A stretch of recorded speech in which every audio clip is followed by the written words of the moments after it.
الله، نهى ازيك عامله ايه؟ انا على فكره مبسوط قوي قوي قوي ان انا شفتك النهارده.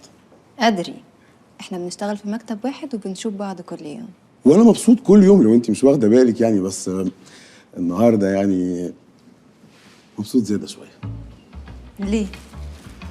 اقول لك يا ست، انا احكي لك. اول حاجه انا اترقيت. ممكن تباركي لي؟ مبروك. الله يبارك فيكي، الله يبارك فيكي، ميرسي جدا جدا، ميرسي قوي يا نهى، ربنا يخليكي. تاني حاجه بقى، ما سالتنيش بس انا هقولها لك برضه. تاني حاجه بقى يا ستي، انا اشتركت في النادي. عارفه ده معناه ايه؟ ايه؟ ان احنا هنشوف بعض هنا ايه ده؟ في النادي كمان. ايه رايك بقى؟ نهى انت ساكنه فين؟ غرب سومد ولا متميز؟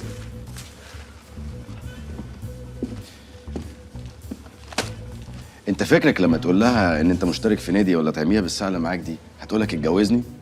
نعم يا زين، عايز ايه؟ احنا زملاء في مكتب واحد، يعني عادي نتكلم في حاجات زي دي وشكلك يفرق معايا. انت بتحبها يا ادري؟ قوي قوي يا زين قوي. ممكن اقول لك على نصيحه؟ اتفضل. مبدئيا كده، الستات عارفين كل حاجه، كل حاجه. اكيد.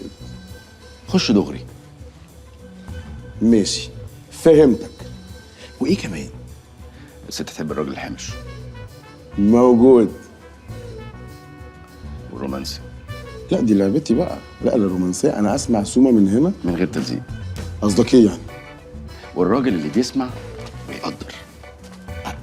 زين انت بتتكلم عليا؟ ده انا كل ده انا يعني، ده ادري يعني بجد. ادري، الف مبروك. الله يبارك فيك يا الف زين. مبروك، سلمي جدا على مدام نهى.